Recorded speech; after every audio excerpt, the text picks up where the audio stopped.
Singapore went from a tiny island with zero resources to one of the richest countries on Earth in just 50 years. The average person there is wealthier than the average American. But in 1965, everyone thought Singapore was dead. We just got kicked out of Malaysia. We have no natural resources. We're smaller than New York City. Our unemployment rate is through the roof. We're surrounded by neighbors who hate us, and we have no army. Gentlemen, please, one crisis at a time. Which crisis should we solve first? All of them.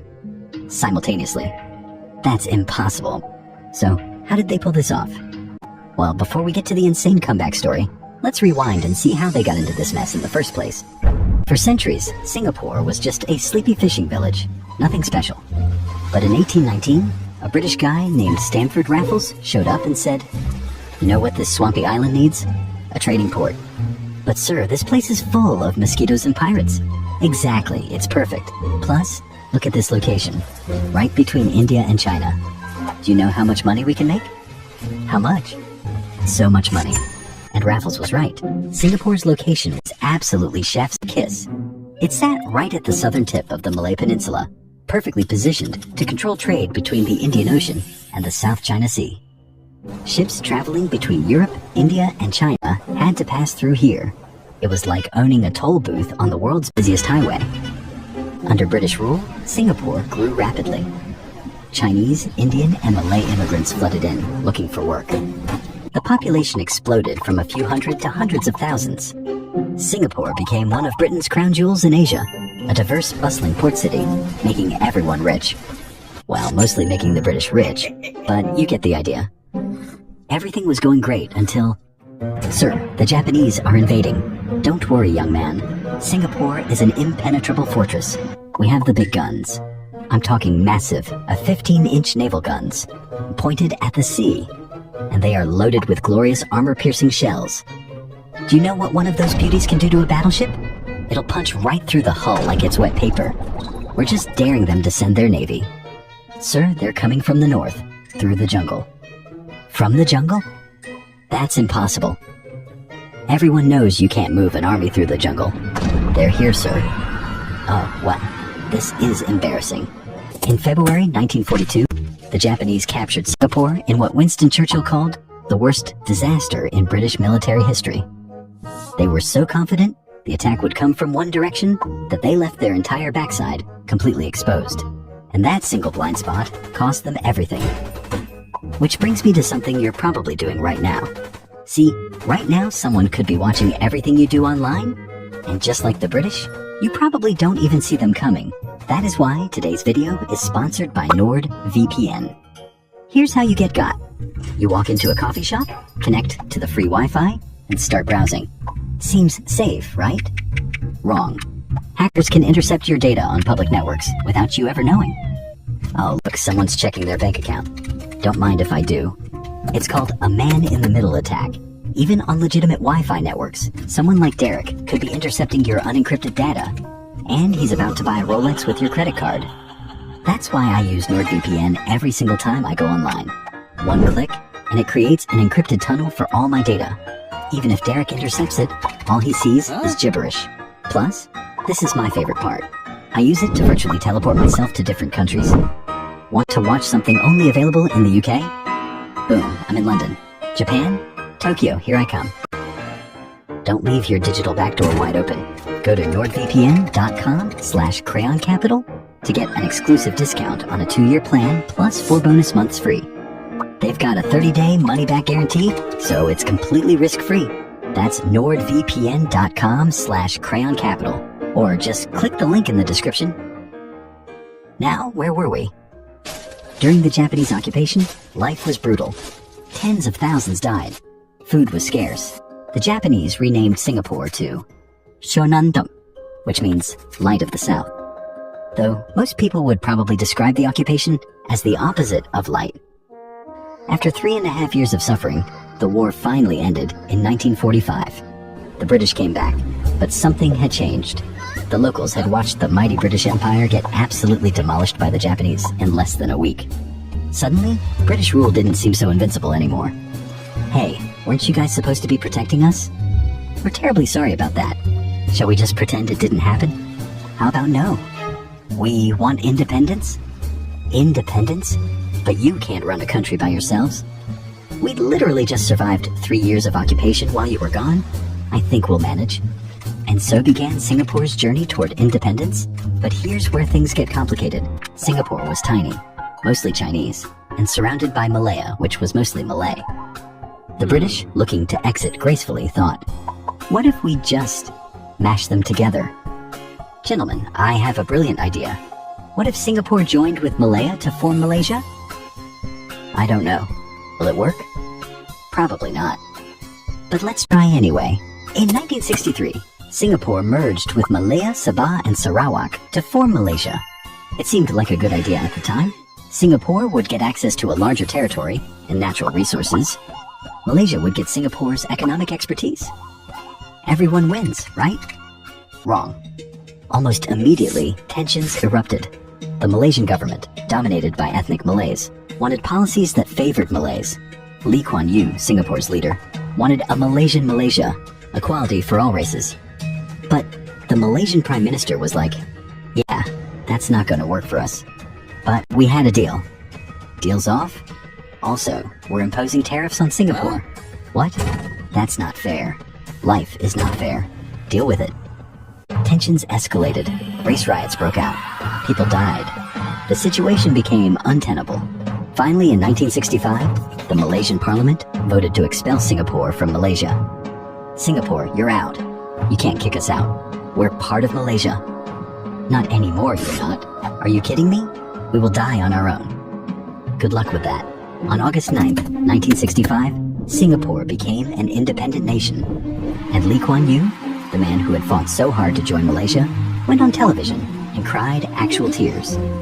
Lee wasn't crying because he was happy. He was crying because he thought Singapore was doomed.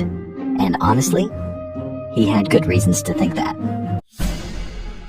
Let's review Singapore's situation in 1965. No natural resources, no oil, no minerals, not even enough fresh water. No military to speak of. Surrounded by larger neighbors who were, at best, suspicious. High unemployment, racial tensions, an economy dependent on British military bases that might leave at any moment. Singapore's chances of survival? Not great, folks. Not great at all. We're going to die. We're definitely going to die. We're not going to die. How can you be so sure? Because I refuse to let us die. Now shut up and listen to my plan. Lee Kuan Yew realized that Singapore had exactly one advantage: its location. Ships were still passing through. If Singapore could become the port, the trading hub, the financial center of Southeast Asia, maybe, just maybe they could survive. But there were some problems to solve first. And by some problems, I mean, basically, everything was a problem. Problem number one, water. We need water. We can import it from Malaysia. And what happens if Malaysia gets angry and turns off the tap? We die of thirst? Exactly. So, we need our own water. Build reservoirs everywhere. I want this entire island covered in water catchment areas. But sir, we barely have any land. Then use the roofs. Every building's roof is now a water collector. Also, start researching how to turn seawater into drinking water. That's impossible with current technology. Then develop the technology. Next problem, the economy. Singapore's main income came from British military bases, but the British were planning to leave. Singapore needed industries, factories, jobs. But here's the thing. In the 1960s, most developing countries were trying to be self-sufficient. They'd put up trade barriers, make their own products, and tell foreign companies to buzz off. Lee Kuan Yew looked at this strategy and said, "That's stupid. Sir, Singapore is tiny. We can't be self-sufficient. We don't have the resources. So we're going to do the exact opposite.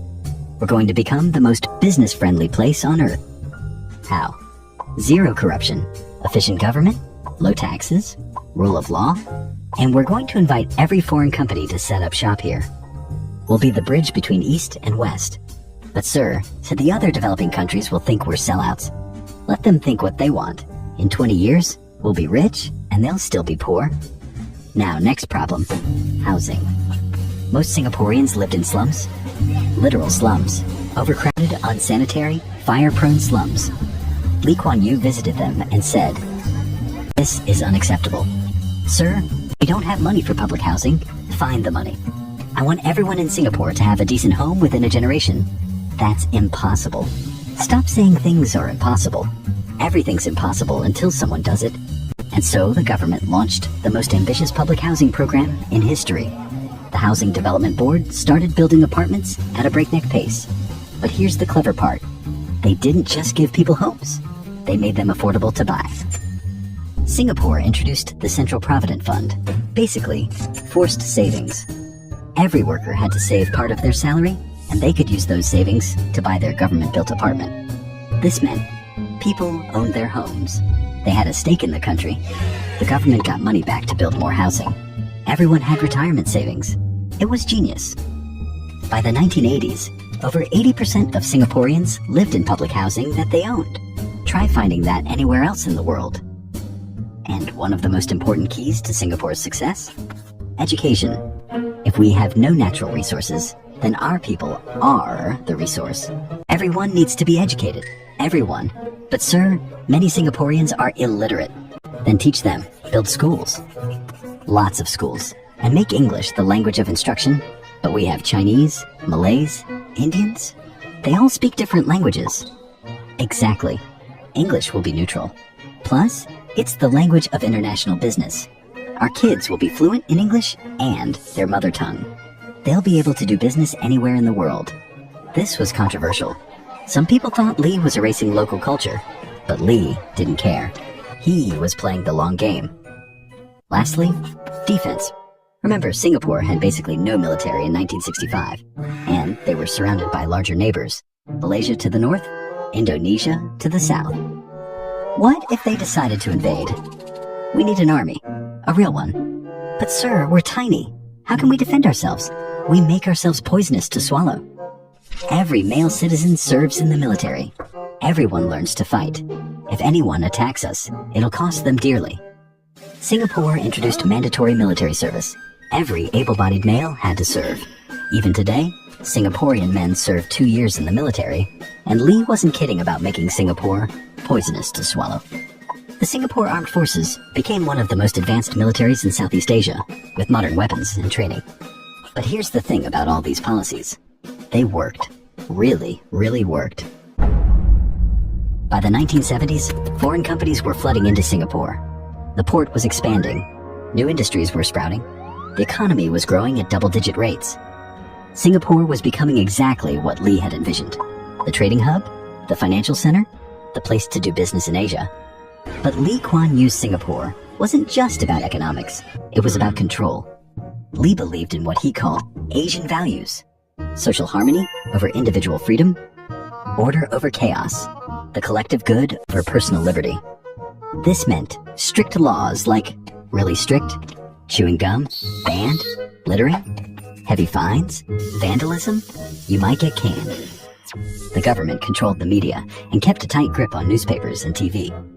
Even Lee's People's Action Party dominated elections, limiting political opposition.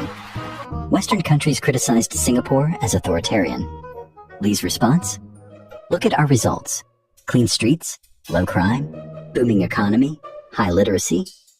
Maybe your Western liberal democracy isn't the only way to run a country. But what about freedom of speech? You can have all the free speech you want in a failing country. Or you can have prosperity and order. Most people choose prosperity. Next question. Was Lee right? Was he wrong? That's a debate for another time. But here's what's undeniable. It worked. Singapore went from third world to first world in a single generation. By the 1990s, Singapore's GDP per capita exceeded Britain's, the country that had colonized them. Let that sink in.